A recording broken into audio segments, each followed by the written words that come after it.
देखिए, आपको वॉच कब करना है किसी को भी, जब वो थोड़ा रिलैक्स होगा। जब तक वो अलर्ट है तब तक तो वो बहुत अच्छे से बैठा होगा।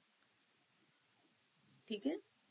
निधि जी, आपको शायद मुझे नहीं दिख रहा है या सभी को नहीं दिख रहा है। निधि जी, आपका हाफ पिक्चर दिख रहा है, लेफ्ट साइड दिख रहा है, राइट नहीं। तो थोड़ा सा कैमरे को सेट कर लें।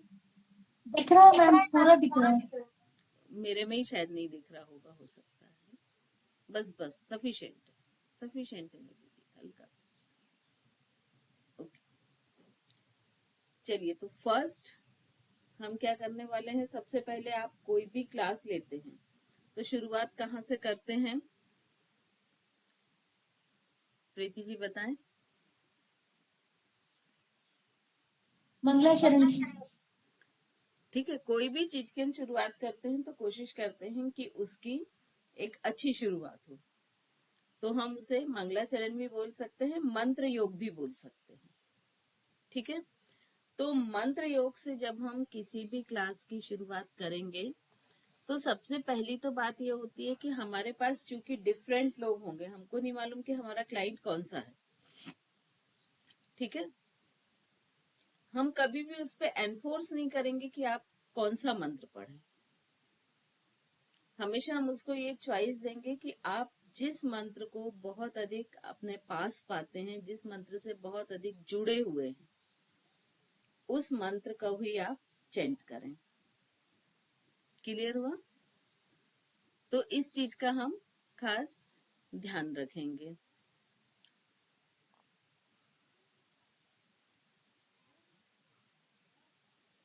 चलिए प्राची जी, बॉडी पोस्चर आप बताएंगे कैसा होगा? Sitting posture.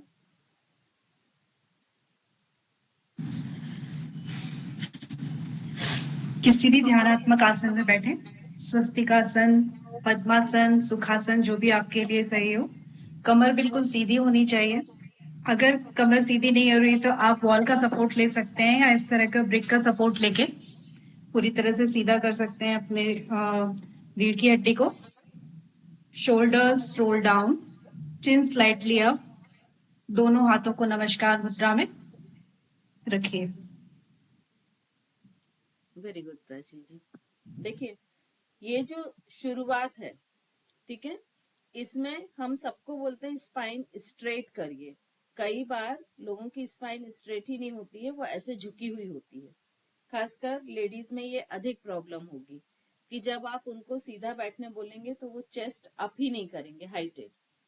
तो उस कंडीशन में उनके बटक्स के नीचे एक छोटी सी पिलो या ब्लॉक, ब्रेक आप नीचे रखवा सकते हैं।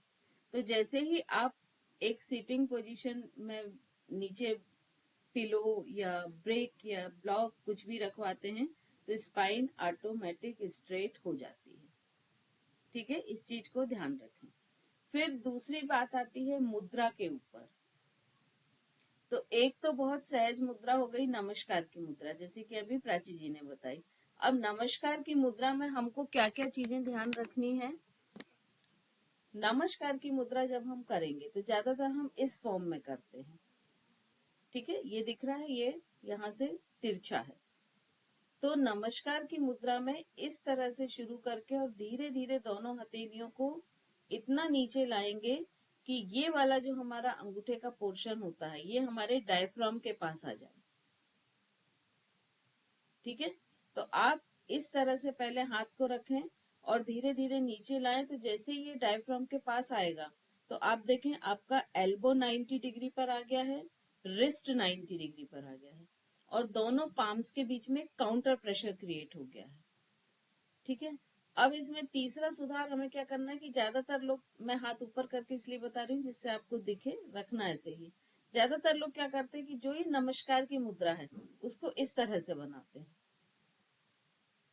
दिख रहा है कि ये हमारे पाम का जो लोअर पोर्शन होता है, रिस्ट के पास वाला, ये ओपन अप होता है।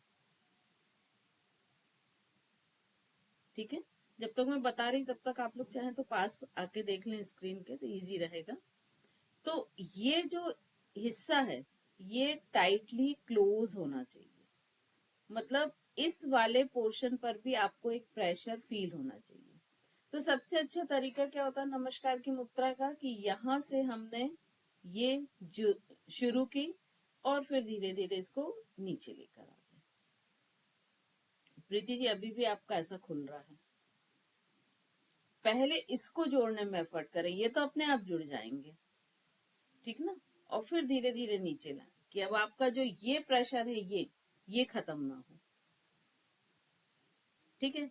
अभी जैसे प्रीति जी आपने क्या मिस्टेक की, आप जब इसको नीचे लाए ना तो आपने ये ऐसे उठा लिया, आपने क्या कर दिया, शोल्डर को ऐसे अप कर दिए, रेस कर दिया, तो ये हम इसको नीचे ला रहे हैं लेकिन एल्बो हमारी वही है, देखिए वो इस तरह से नहीं उठ रही है, अंदर है एल्बो। जब आप ऐसे उठाते हैं तो आप ये शोल्डर ऊपर रेस कर देते हैं, ऊपर की ओर उठा देते हैं, लेकिन जब आप प्रीति जब एल्बो को धीरे धीरे साइड से लगाएं, देखिए ये कंधे अपने आप नीचे जाएंगे, ठीक है। इसको आप लोग बार बार करके देखें, क्योंकि जब ये आप करके देखेंगे ना तभी आपको समझ में आएगा। अब इसमें आपको क्या जज करना है, देखिए जिसका wrist elbow joint proper flexible नहीं होगा वो पहली बात तो ये चीज को लेके ऐसे नहीं ला पाएगा, वो ऑटोमेटिक ऐसा ओपन कर लेगा फर्स्ट, ठीक है। दूसरा क्या करेगा, यदि आप इसको बोलेंगे नहीं टाइटली जमा के रखो तो वो जैसे अभी प्रीति जी आपका हुआ था ना कि ये इस तरह से बाहर कर लेगा, तो क्या किया, शोल्डर को बाहर की तरफ रोल कर लिया, तो शोल्डर को हमको पीछे की तरफ ही रोल करना है। अब उसके लिए स्टार्टिंग में क्या होता है, जैसे अब हम लोग की आदत है तो हमारे ऑटोमेटिक पीछे रोल होते हैं, जैसे मान लीजिए हैबिट नहीं है तो हम क्या करेंगे कि जब हमने ये मुद्रा बनाई, ठीक है, तभी शोल्डर्स को रोल करते हुए बैक कर लिया, ये यहाँ पर रोक दिया पीछे जाके, अब धीरे धीरे हाथ को नीचे ला, थोड़ा और नीचे लाएं प्रीति जी दोनों पाम्स को। श्वेता आप ये सब कर सकते हो ना, इसमें कोई दिक्कत नहीं है। फर्क आया आपने पहले जो नमस्कार की मुद्रा की थी और अभी जो की, ठीक है। अब इस मुद्रा में क्या इफेक्ट आ रहा कि ये जो शोल्डर्स जिनके मान लीजिए इस तरह से हैं तो वो ऐसे वो बना ही नहीं पाएगा, या तो वो ऐसे कर लेगा, तो वो उसने जैसे ही ऐसा किया तो आपको क्या समझ जाना चाहिए कि उसके जो शोल्डर है वो 180 डिग्री नहीं है। क्लियर हुआ, क्योंकि अगर ये 180 डिग्री नहीं होंगे तो ये कोहनिया साइड में रखते हुए और ये मुद्रा नहीं बना पाएंगे, ये आप ऐसे कर लेंगे। दोनों तरह से एक एक बार करके देखें आप लोग, क्योंकि ये सिर्फ एक्सपीरियंस से ही आएगा।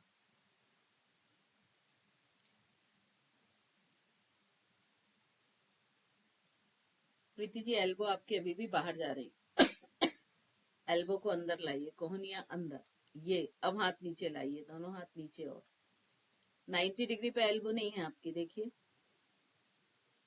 90 डिग्री मतलब समकोण। गुड, प्राची जी का बहुत अच्छा हो गया, दीप्ति जी का बढ़िया है, निधि जी ने किया नहीं है, सविता जी का भी बढ़िया है।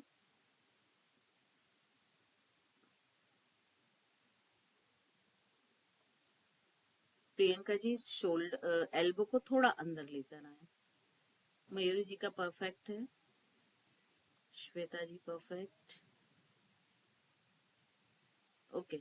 सो आपको फाइनली ये पोस्चर का पता चल गया। अब या तो हम ये मुद्रा कर सकते हैं या फिर फिंगर्स की जो हमारे गेस्चर्स होते हैं, जैसे ध्यान मुद्रा हो गई, संपूर्ण मुद्रा हो गई, फिर अपान मुद्रा हो गई या प्राण अपान मुद्रा हो गई, तो इनमें से बहुत सारी मुद्राएं होती हैं, तो इन मुद्राओं में से कोई एक मुद्रा भी हम बोल सकते हैं, ठीक है। अब ये मुद्रा हम कौन सी बोलेंगे ये डिपेंड करेगा कि वो व्यक्ति की जरूरत क्या है। जैसे यदि वो बहुत ऐसा फील करता है कि मुझे तो ऐसा लगता है कि जान ही नहीं है शरीर में, आलस आलस भरी रहती है, उत्साह ही नहीं लगता है काम करने में, मतलब एनर्जी की कमी है, तो हम उसको संपूर्ण मुद्रा यूज कराएंगे, ठीक है। और ज्यादातर जो प्रेग्नेंट लेडीज होती हैं उनको हम ये प्रिस्क्राइब करते हैं, ठीक है। या फिर मान लीजिए जिनको हार्ट या ब्लड सर्कुलेटरी सिस्टम से रिलेटेड प्रॉब्लम है तो हम ये प्राण अपान मुद्रा कराएंगे, राइट। यदि किसी को एक्सक्रीटरी सिस्टम या रिप्रोडक्टिव सिस्टम से रिलेटेड है तो हम ये अपान मुद्रा कराएंगे, ठीक है। जिनको इसकी आर्थराइटिस वगैरह की प्रॉब्लम होती है तो उनको हम ये इस तरह से वायु मुद्रा कराएंगे। ये दिख रहा है, इस चीज को यहाँ रखा और ये क्लियर हुआ। जिनको मान लीजिए वेट लूज करना है तो उसको हम सूर्य मुद्रा, जिसे शून्य मुद्रा भी कहते हैं, तो वो कैसे करते हैं कि ये जो रिंग फिंगर होती है इसको थंब के टिप से लगा लेते हैं और इसके मिडिल पोर्शन को पुश करते हैं, ठीक है। तो ये इस तरह की बहुत सारी मुद्राएं होती हैं और उन्हें हम रिक्वायरमेंट जो भी हो उसके हिसाब से उसको प्रिस्क्राइब करते हैं, ठीक है। अभी हम लेके चलते हैं ध्यान मुद्रा को, क्योंकि ये बहुत कॉमन है और ये सभी को लगा सकते हैं। और ये जो ध्यान मुद्रा है ये योग की लैंग्वेज में ऐसा कहते हैं कि ये बिल्कुल जैसे स्लीपिंग पिल्स होती है ना, वैसा काम करती है। तो जिसको इंसोमिया की प्रॉब्लम होती है, नींद नहीं आना या बहुत अच्छी नींद नहीं आती है कि मालूम पड़े बार बार खुल रही है, तो उन सबको ये मुद्रा हम प्रिस्क्राइब करते हैं, ठीक है। अब मुद्रा में हम कैसे बैठेंगे, ठीक है। तो मुद्रा में हम कैसे बैठेंगे उसके लिए देखिए, जब भी हम बैठते हैं, हाथ दिख रहे हैं मेरे, ये ठीक है। अभी हम क्या करते हैं, सही पोजीशन ऐसी होती है मुद्रा में बैठने की, जैसे मैं अभी अर्ध पद्मासन में या पद्मासन में जो भी हो उसमें बैठती हूँ और मुद्रा लगाती हूँ, तो ये पोजीशन होती है मुद्रा की, ठीक है। अब इसमें देखिए क्या हो रहा है कि अगर जिसके शोल्डर रोल है, करके देखिए सभी ऐसा करके देखें। अब देखिए ये शोल्डर आगे की तरफ आ रहे हैं, ये हाथ से यहाँ चेस्ट पर दबाव हो रहा है तो ये चेस्ट क्लोज हो रहा है, सभी का हो रहा है, थम्स अप करके बस बताते जाएं, ठीक है। अब हम उसके लिए क्या करेंगे कि एथेंटिक यही है, लेकिन हम इसको रिक्वायरमेंट हमारी चेंज है, तो हम क्या करेंगे कि ये मुद्रा लगा के एल्बो बॉडी से टच रखते हुए धीरे धीरे धीरे धीरे इसको पीछे लेके जाएंगे।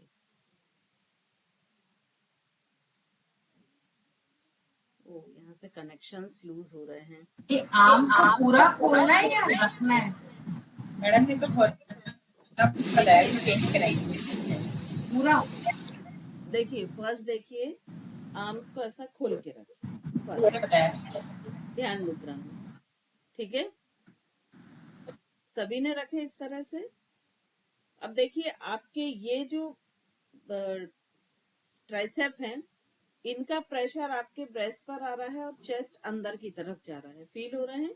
या तो ऐसे खोल के रखें, तो आप अगर नी पर रखेंगे तो ये ऐसे संभव नहीं है रख पाना, क्लियर हो रहा है। तो अब इसी को धीरे धीरे, जैसे आपने नॉर्मल ये रखा हुआ है, अब धीरे धीरे एल्बो को अंदर की तरफ लाते हुए हाथ को पीछे ले जाएं। और जैसे अगर आप वॉल से टिक के बैठे हैं तो ये जो आर्म का हिस्सा है ये पूरा वॉल को टच हो जाए। दोनों पोजीशन में क्या डिफरेंस है?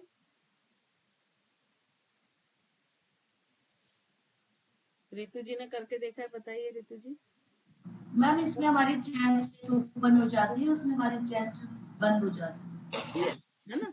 मतलब जब आप इस तरह से बैठे हुए हैं, चेस्ट दोनों ओपन होते हैं। आपके शोल्डर राउंडेड हैं, राइट। ऐसा किया, चेस्ट क्लोज हो गया, है ना। और आपकी रिस्ट जो है वो नी पर आ गई। तो सही पोजीशन यही है, लेकिन इसको हम आज के हिसाब से अपने हिसाब से चेंज करते हुए धीरे धीरे पीछे लाएंगे कि आपकी मुद्रा जो है वो थाइस पर आ गई, चेस्ट कंप्लीटली ओपन हो गया और जो शोल्डर है ये पीछे की ओर चले गए। अगर आप फील कर रहे होंगे तो यहाँ पर एक हल्का सा प्रेशर आप फील करेंगे। अब इस मुद्रा में, इसमें जो लोग गलत करते हैं वो क्या करते हैं कि जिनके शोल्डर्स मान लीजिए राउंडेड होते हैं, तो वो जब इसको पीछे करते हैं ना तो ऐसे करके पीछे कर लेते हैं। ये दिख रहा है मेरे शोल्डर्स अप हो गए, ये आप लोग जज कर पा रहे हैं? ठीक है, सो शोल्डर्स यहाँ डाउन ही रहेंगे, इसीलिए हाथ को पूरा खींचें बाहर की तरफ। हम डायरेक्ट भी ऐसे लगा सकते हैं मुद्रा, है ना, उसमें कोई बहुत बड़ा टास्क नहीं। लेकिन इसमें क्या होगा कि जब हम डायरेक्ट ऐसा लगाएंगे तो कई बार ये ऐसा हो जाएगा या ऐसा हो जाएगा। तो जब हम इसको पूरा खींच रहे हैं तो क्या हो रहा है कि जब इसको हम पूरा नीचे की तरफ खींच रहे हैं, मतलब ये शोल्डर भी नीचे खींच रहा है। ठीक है, और फिर जब हम इसको शोल्डर को यही पोजीशन रखते हुए सिर्फ एल्बो को पीछे ले जा रहे हैं, तो आप देखिए शोल्डर पर स्ट्रेचिंग आ रही है। ये क्लियर हुआ? सविता जी क्लियर हुआ? थम्स अप करके बता दें। शोल्डर्स को पूरा, एल्बो को अगर वॉल से टच करते हैं तो ये पीछे आ जाते हैं, नीज से हाथ पीछे हो जाते हैं, बिल्कुल, हाँ, नीज पर एल्बो नहीं रहते। नीज पर नहीं रहेंगे, फिर वो थाइस पर आ जाएंगे। हाँ जी, थाइस। ये करेक्ट पोजीशन है मैम। बिल्कुल, ये क्लियर हुआ। अब इसमें तीसरा डिफेक्ट क्या आएगा कि जिनके शोल्डर्स मान लीजिए ऊपर नीचे हैं, एक ये भी आप लोग को हमने मिस्टेक बताई है कि शोल्डर्स जो हैं वो अप डाउन रहते हैं। तो अब मान लीजिए किसी का शोल्डर्स ऐसा है तो वो इस तरह से आएगा, एक ऊंचा है एक नीचा है, तो वो कैसे आएगा? ऐसा। तब आपको ये ध्यान रखना है कि इसको आप डाउन कराएं। अभी जिन्होंने भी जिसको पिन किया होगा तो वो जज करें कि शोल्डर्स दोनों एक ही हाइट पर हैं कि नहीं, एक ही लेवल पर हैं कि नहीं। राइट, तो ये हमारी बेसिक पोजीशन हो गई सिटिंग की। अब रहा पैरों का सवाल, तो अगर किसी को नी की प्रॉब्लम है तो आप स्ट्रेट लेग करके भी बैठने बोल सकते हैं, आप अर्ध पद्मासन में बोल सकते हैं, पद्मासन में, ये डिपेंड करता है कि उस व्यक्ति को जो कंफर्टेबल है। ठीक है, इसके बाद हम आगे आते हैं। अब हम आते हैं मंत्र चैंटिंग पे। तो सबसे पहले हम लेते हैं ओम। मैक्सिमम लोग ओम को चेंट करते हैं। ओम जब हम चेंट कराएंगे तो किस तरह से कराएंगे? उसके बहुत सारे तरीके हैं ओम चेंटिंग के। एक मिनट,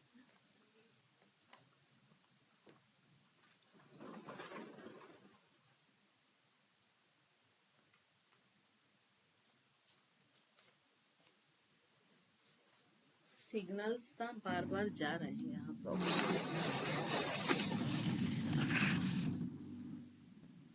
तो ओम चेंटिंग पर हम आते हैं। ओम चेंटिंग के लिए सबको मालूम है, ओम का कोई डिस्क्रिप्शन देना चाहेगा कि ओम शब्द कैसे बना है या ओम की क्या खासियत है? कोई भी अपने आप को अनम्यूट करके बताए।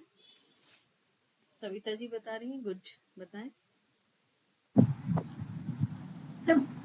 आ, ऊ और माँ, इससे मिलकर मतलब तीनों साउंड हमारी लंबी होनी चाहिए।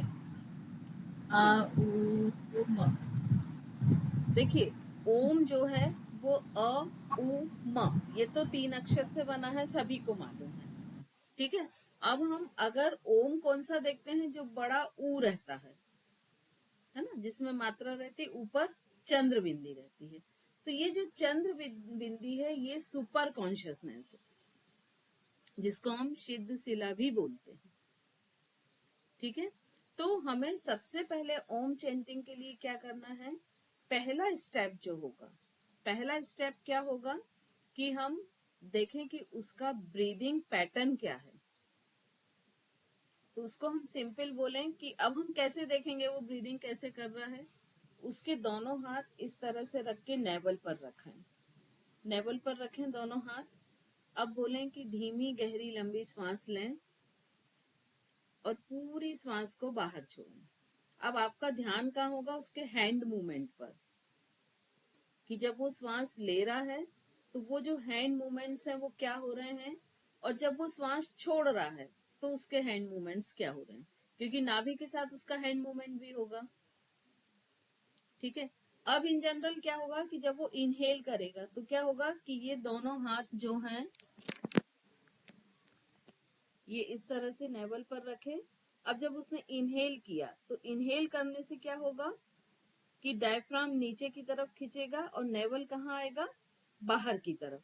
तो ये इनहेल की पोजीशन हो जाएगी।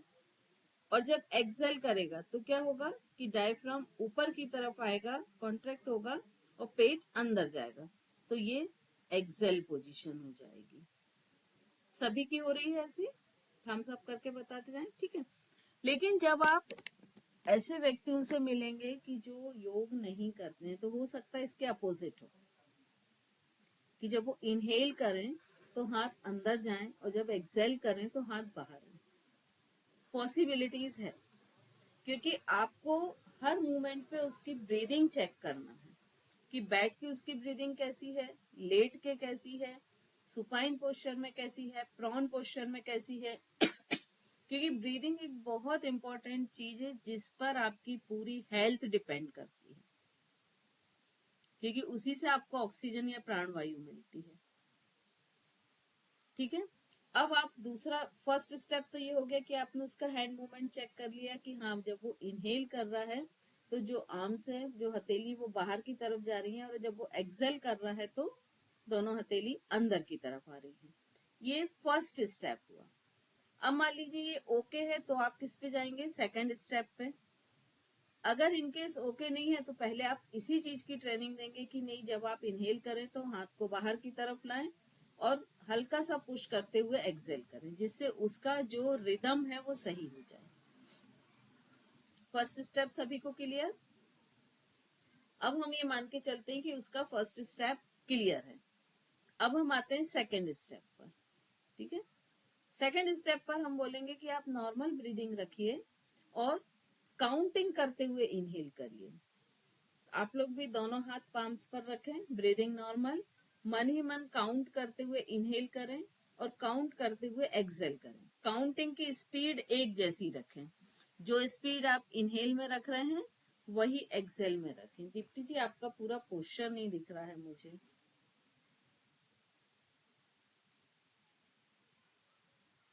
तीन ब्रीदिंग करें ऐसे 3 बार, और पहली बार जो काउंटिंग की है उसी को फॉलो करें।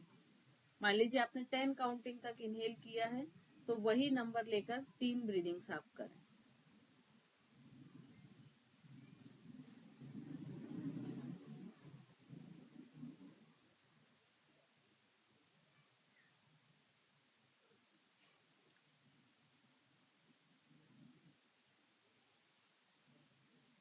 जब 3 ब्रीदिंग हो जाए तो वापस आ जाएं। मयूरी जी बताएं क्या नंबर्स रहे आपके इनहेल और एक्सेल के।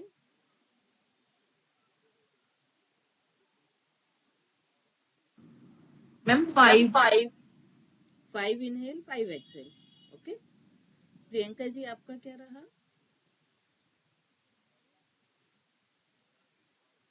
Ma'am same 5। 5 अब 10 किसी का था क्या, थम्स अप कर दें तो भी मुझे समझ आ जाएगा। या दीप्ति जी आपका था, है ना, श्वेता जी आपका मैम था? लेते हुए 7 और छोड़ते हुए 10 तक चला गया। फिर से रिपीट करें, मैं देख नहीं पाई मैम किसका लेते था। हुए 7 तक गया लेकिन छोड़ते हुए 10 तक चला गया। हाँ, ठीक है ना। मैम तो मेरा ये देखिए, इनहेल 6 और हाँ, एक्सेल 10 और होल्डिंग 2। अब आपको ये आप उनसे पूछेंगे, ठीक है। अभी हम मान के चलते हैं कि हमारे पास 2 स्टूडेंट हैं, एक का 5 हुआ, 5 इनहेल 5 एक्सेल, एक का ये हुआ कि 7 इनहेल और 12 एक्सेल, ठीक है। तो अब आपको सबसे पहले ये प्रपोर्शन उनका मैनेज करना है, क्योंकि ब्रीदिंग पे काम कर रहे हैं तो ओम चेंटिंग ऐसे ही शुरू कर देंगे तो फिर वो जो एक उनका प्रपोर्शन होना चाहिए आ उ मा का, वो नहीं होगा, राइट। तो सबसे पहले आपको उनकी ब्रीदिंग को एक रिदम में लाना है। ये सेकंड स्टेप हो गया रिदमिक ब्रीदिंग, ठीक है। अब इसमें रिदम में आप कैसे लाएंगे, सपोज मान लीजिए जिनका 5 था उनको हम बोलेंगे ठीक है आप थोड़ा सा 5 इनहेल करिए और 6 एक्सेल करिए, ठीक है, फिर 5 इनहेल करिए, 7 एक्सेल करिए। तो ऐसा करते करते हमको कहाँ तक लाना है, 10 तक। मतलब जनरल व्यक्ति जो इनहेल करता है वो हमेशा अधिक करता है, एक्सेल कम करता है। तो फर्स्ट पॉइंट हमें, अगर हम यहाँ एक एवरेज मान के चल रहे हैं कि हम एक बहुत ऐसे व्यक्ति को योग करा रहे हैं जिसका योग से कोई वास्ता नहीं है, ठीक है। तो सबसे पहले हमें उसको देखना है कि वो इनहेल एक्सेल का क्या रेशो मेंटेन कर रहा है। सपोज उसने 5-5 किया, ठीक है। तो सबसे फर्स्ट हमको उसकी ब्रीदिंग पे काम कराना कि आप 5 इनहेल करिए, 6 एक्सेल करिए, 5 इनहेल करिए, 6। अब मान लीजिए 1-2 दिन हमने ये कराया, फिर उसके बाद 5-7 करा दिया, फिर 1-2 दिन बाद 5-8 करा दिया, फिर 5-9 और फाइनली 5-10 कराया। और इसमें जब तक आप उसको कम से कम 5 ब्रीदिंग नहीं कराएंगे तब तक उसका एक्चुअल रेशो नहीं आएगा। अभी आप लोग चूंकि सब योग से रिलेटेड थे इसलिए मैंने 3 ब्रीदिंग्स ही कराई हैं आपकी। अदरवाइज क्या होता है कि जैसे सपोज 5 इनहेल 5 एक्सेल वाला फर्स्ट ब्रीदिंग में बहुत अच्छे से कर लेगा, सेकंड में कर लेगा, थर्ड में कर लेगा, फोर्थ में भी कर लेगा, फिफ्थ उसके लिए टफ हो जाएगी। तो सपोज फिफ्थ में वो कम करके 4 इनहेल 4 एक्सेल कर पाता है, तो उसका स्टार्टिंग स्केल क्या होगा, 4।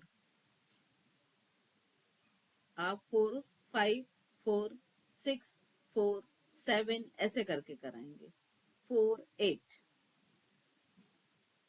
ये क्लियर हुआ सेकंड स्टेप। ये ब्रीदिंग का बहुत क्लियर रखिएगा क्योंकि ये प्राणायाम में भी यही सब चीजें आएंगी। ये आपको एकदम क्लियर हो गया सभी को, थम्स अप करके बता दें। एक बार दोबारा रिपीट करेंगे क्या, मतलब 4-6 स्टार्टिंग में कराना है, एक बार रिपीट कर दीजिए। देखिए मान लीजिए किसी का स्केल आपने पकड़ा कि वो 4 इनहेल कर रहा है और 4 एक्सेल कर रहा है सपोज, ठीक है। अब आपको उसको एक्सेल बढ़ाना है, कब तक बढ़ाना है, जब तक कि वो इनहेल से डबल ना हो जाए। तो उसके लिए क्या एकदम से तो आप नहीं कर सकते ना कि वो 4 एक्सेल कर रहा है और आप बोले कि नहीं अब आप 8 करने लगो, है ना। मतलब ये तो उसके लिए भी हार्मफुल होगा। तो आपको ये ग्रेजुअली धीरे धीरे बढ़ाना है। तो मान लीजिए आपने उसको 3 दिन 4-4 कराया, उसके बाद 3 दिन उसको बोला 3 या 4 दिन की 4-5 करो। जब वो 4-5 आसानी से करने लगा तो फिर उसको बोला 4-6 करो, फिर 4-7 करो और फिर 4-8 करो। तो 4-8 में आपका हो गया इनहेल से डबल एक्सेल। क्लियर हुआ दीप्ति जी? यस। अब ये सेकंड स्टेप जब हमने अचीव कर लिया तब हम आते हैं थर्ड स्टेप। थर्ड स्टेप पे हम क्या करेंगे कि जो इनहेल है उसका भी रेशो बढ़ाने की कोशिश करेंगे। तो हमने 4-8 तो अचीव कर लिया है, ठीक है। अब हम उससे क्या बोलेंगे 2-3 दिन बाद कि भाई 5 और 9 करो, फिर 5 और 10 करो, ठीक है ना। फिर 6, 11, 6, 12। तो ऐसा करते करते 10, 20 तक हम उसको लेकर आएंगे। और ये वैसे कहां तक हमें लाना चाहिए, 16 पर,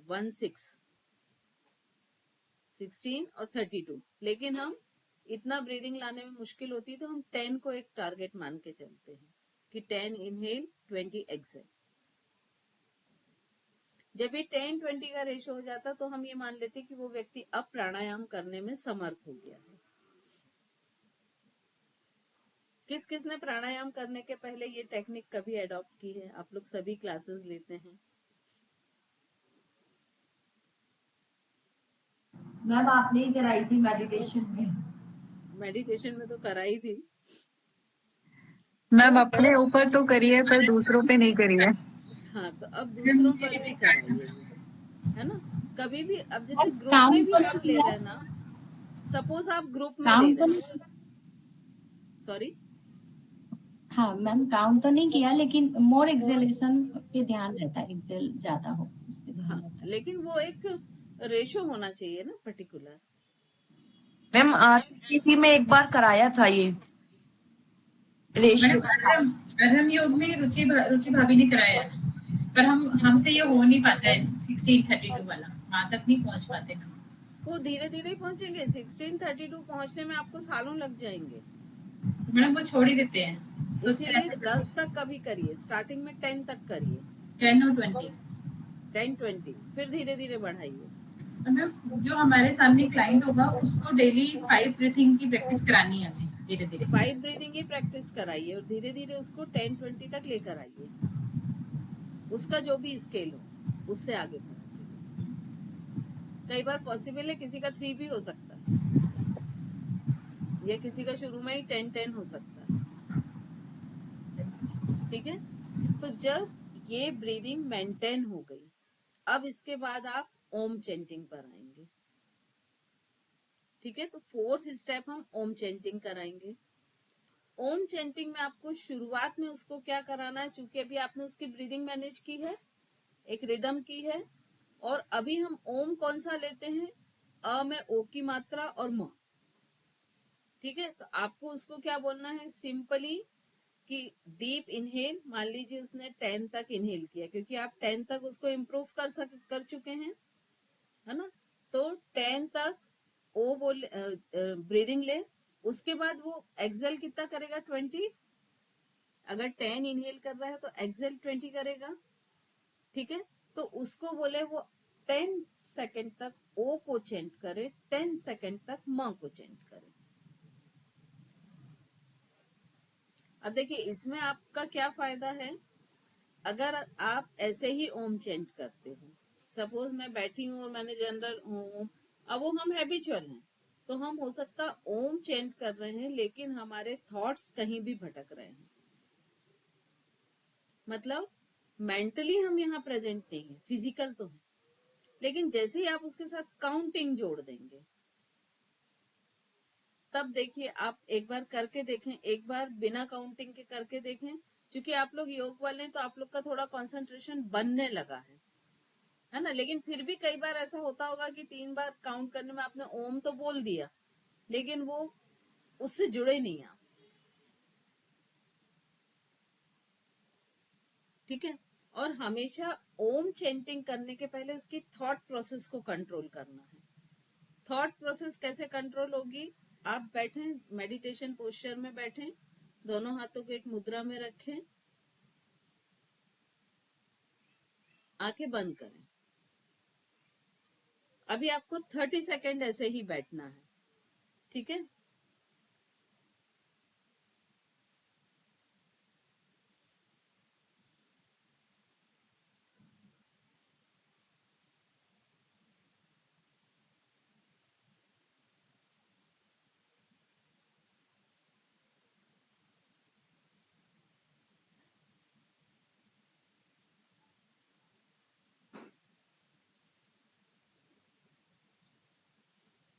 आंखें बंद ही रखें। अब देखिए ये जो 30 सेकेंड निकले, इसमें हो सकता आपके विचार कहीं चले गए हों, हो सकता आप ही मानसिक रूप से कहीं चले गए हों। थम्स अप करके बताएं, सिर्फ आंखें बंद ही रखें। ठीक है, ये ऐसा प्रोसेस बार बार हुआ, या कोई विचार आने लगा हो, या अरे किचन में ये चीज रख के भूल गई हूँ, या आज वो आने वाले हैं तो उनके क्या क्या उनके लिए हमको तैयारी करनी है, या हमें कहीं जाना, कोई भी थॉट आ सकता है। मतलब आप फिजिकल तो यहाँ इसी पोस्चर में है बट मेंटली आप घूम रहे हैं। ठीक है, अब आपको सिर्फ 10 सेकेंड एक काम करना है कि आपके जो फोर हेड है, फोर हेड मतलब कहाँ, जहां सामने की तरफ आपके बाल खत्म होते हैं ना, आईब्रो से लेके और बालों के बीच की जगह, अब आपको ये कोशिश करना है कि आपके फोर हेड की कोई भी मसल्स में मूवमेंट ना हो। सिर्फ 10 सेकंड के लिए करना है, और अगर 30 सेकंड कर सकें तो बहुत अच्छी चीज है। फोरहेड पूरी तरह से स्टिल रहे और कोई भी जो मसल्स हैं जितनी भी, उसमें मूवमेंट ना हो। यदि आप आईलिड भी मूव करेंगे तो आप पाते हैं कि आपके ऊपर के मसल्स भी मूव होते हैं। तो पूरा फोरहेड को स्टिल बना के रखना है, मसल मूवमेंट को पूरी तरह से रोक देना है।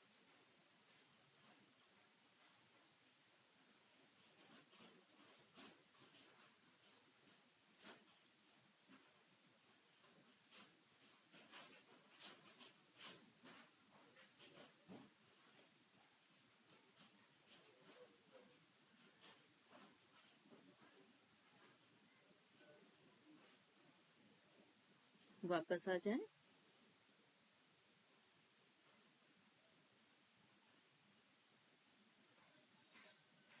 श्वेता जी बताएं क्या अंतर हुआ दोनों में।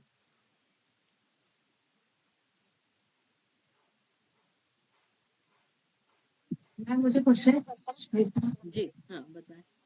हाँ मैम, जब वो 4-8 वाला किया तो हमारा पूरा कंसंट्रेशन उसी पे था, मतलब कि वो मूवमेंट नहीं होना चाहिए था, माइंड कहीं भी गया नहीं फिर। सबसे पहले तो ये बताएं निधि जी कि आप वहां के मसल्स को स्टिल रख पाए।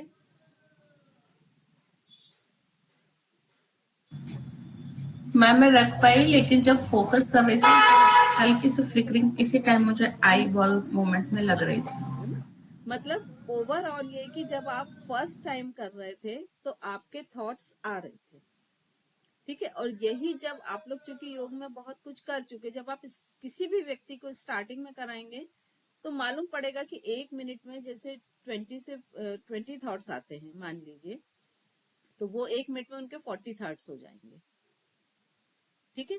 लेकिन जब आपने अपने केवल फोरहेड मसल्स को स्टिल रखा तो आपकी थॉट प्रोसेस रुक गई। किसी को थॉट आए क्या सेकंड टाइम में? थम्स अप करें यदि किसी को थॉट्स आए हैं तो।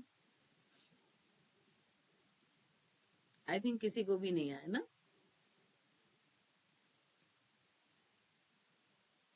यस, किसी का थम्स अप नहीं है, ठीक है। तो फाइनली आपने क्या किया, थॉट प्रोसेस को रोक दिया।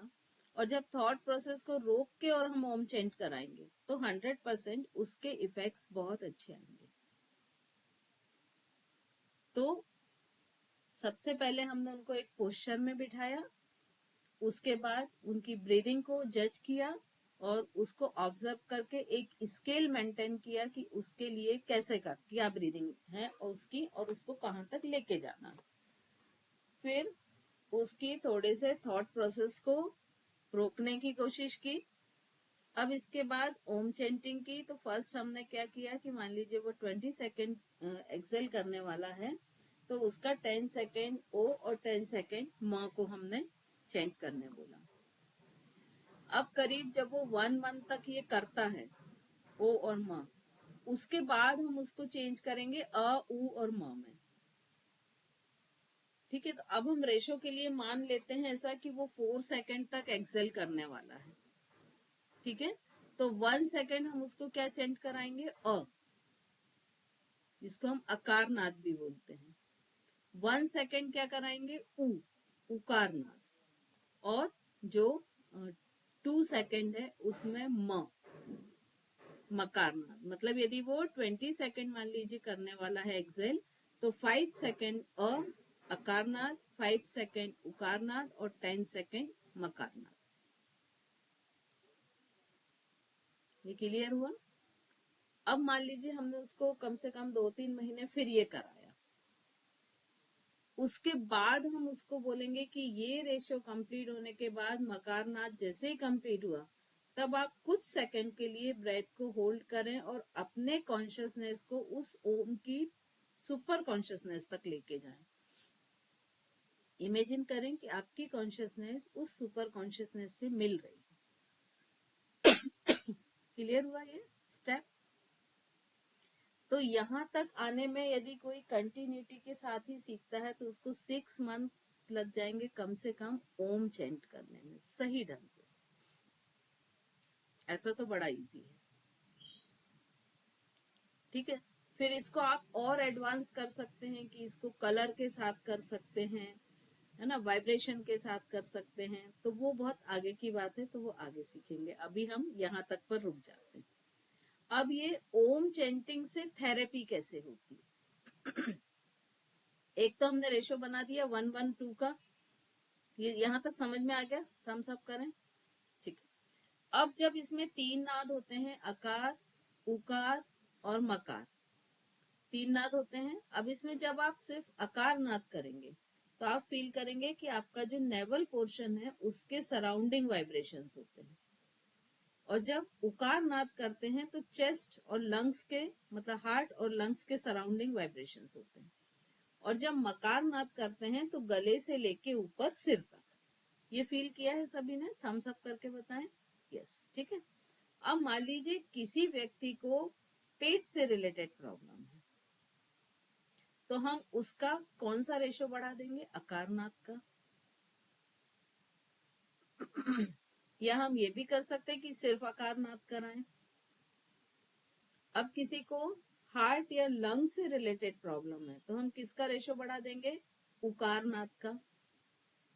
या सिर्फ ऊ चेंट कराएं, उकारनाद कराएं। और यदि किसी को गले से लेके सिर तक की कोई प्रॉब्लम है, तो वहां पर हम किसका रेशो बढ़ाएंगे? मकारनाद का। तो अभी हम बात कर रहे हैं थायराइड की, तो कौन सा नाद हमारा अधिक होना चाहिए? मकारनाद, है ना। तो अभी हमने जो 1:1:2 का रेशो दिया, इसमें ऑलरेडी मकारनाद 2 है, मतलब 10 सेकेंड तक है। तो आपको इसी रेशो को फॉलो करना है। ये पॉइंट क्लियर हुआ? थम्स अप करके बताते जाएं। अब ये तो हो गया पूरा क्या? ओम चेंटिंग। जी हाँ, बोले।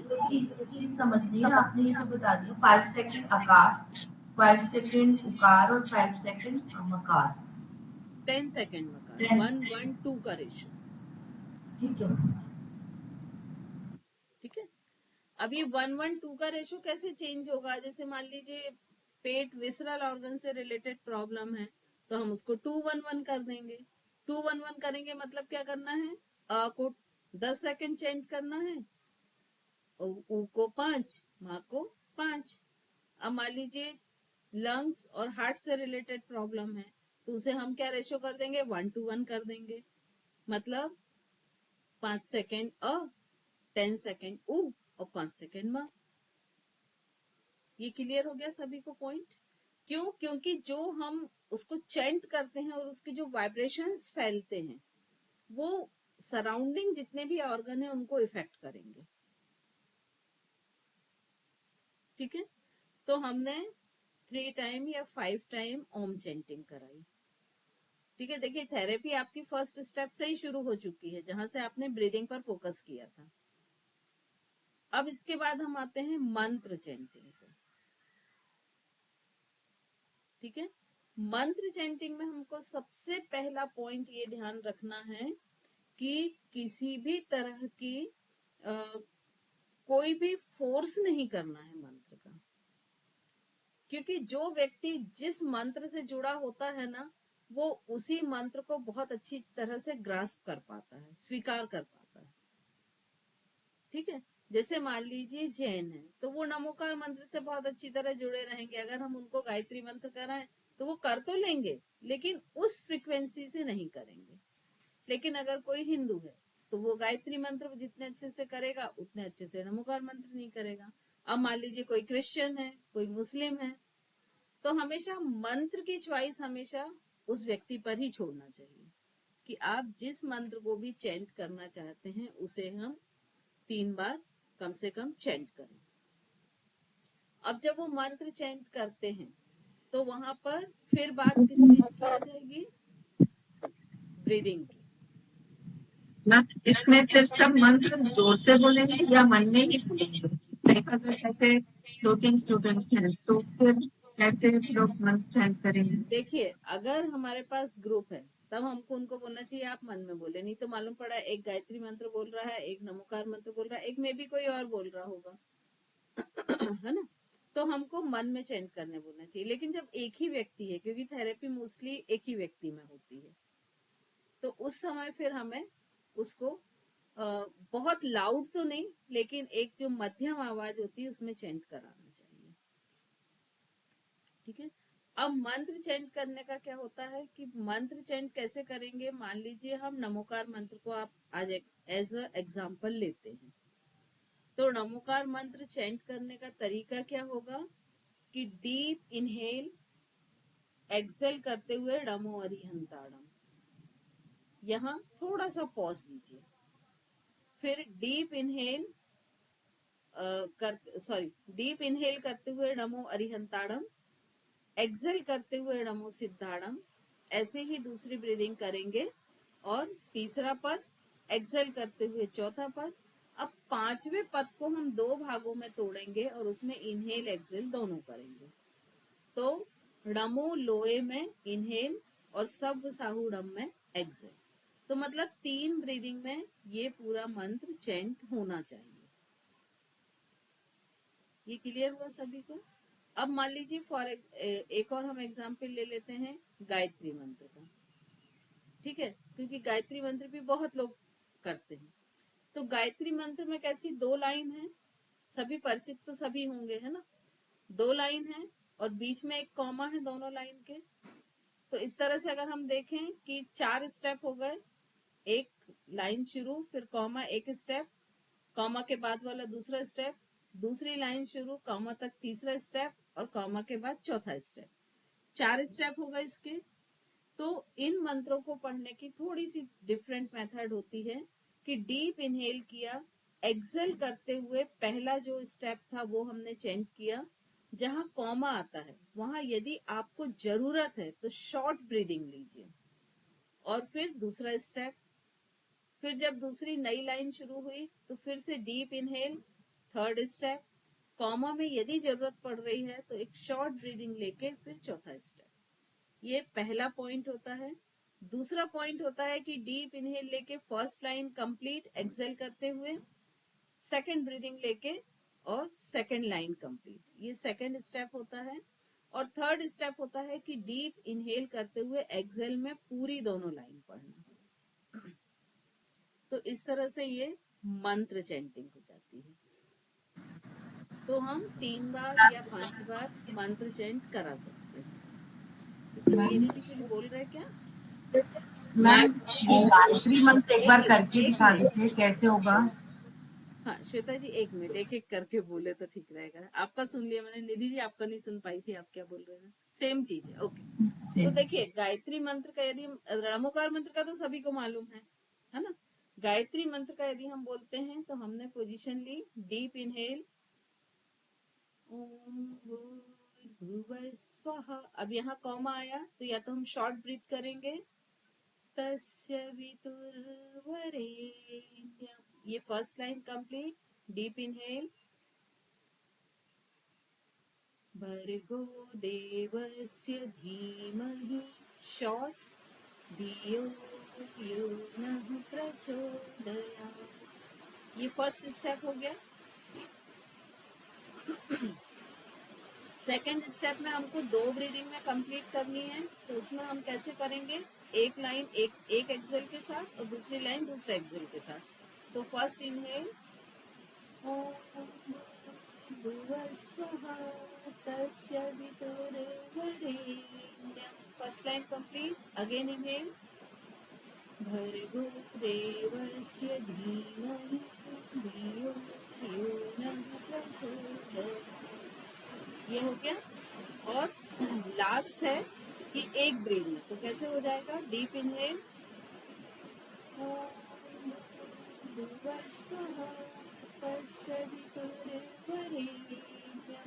भर्गो देवस्य धीमहि धियो यो नः प्रचोदयात्। ये सिंगल ब्रीथ में। लेकिन इसमें ये चीज ध्यान रखना कि ऐसा ना लगे कि वो वहां ब्रेथ को पकड़ रहा है, स्मूथली हो। ऐसा ना हो कि एक ब्रीथ में करना है तो ओम भूर्भुवः स्वः तस्य वितुर्वरेण्यम् भर्गो देवस्य, मतलब जो रिदम है वो नहीं टूटनी चाहिए। ठीक है, तो एक एक स्टेप आगे बढ़े, पहले फर्स्ट स्टेप लें, फिर सेकंड स्टेप, फिर थर्ड। तो इसमें भी उसको 2-3 महीने आराम से लग जाए। मैम समझ नहीं आया, इनहेल तो हो गया, एक्सेल कब होगा वो नहीं समझ आया। जब मंत्र पढ़ रहे हैं, मंत्र पढ़ते पढ़ते इनहेल भी करे पढ़ते साथ। पढ़ते एक्सेल होगा। आप जैसे हम inhale करते नमोकार, हुए बोलिए।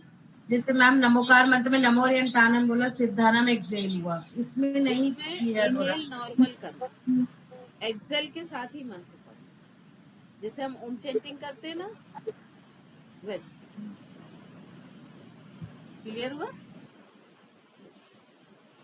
तो यहाँ तक तो हम आ गए हैं कि क्लास की शुरुआत कैसे।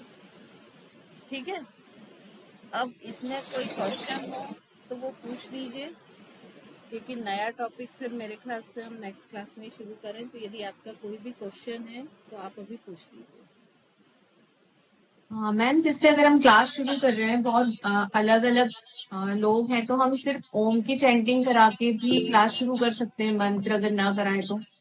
देखिए, ये जो मंत्र चैंटिंग और ओम चैंटिंग है ना, इसका काम क्या रहता है कि ये जैसे भागता दौड़ता हुआ व्यक्ति आते हैं, है ना, क्लास में, क्योंकि वो बाहर से स्ट्रगल करके ही आते हैं, कभी टाइम मैनेज करना, कभी ट्रैफिक मैनेज करना, कुछ तो भी हो सकता है।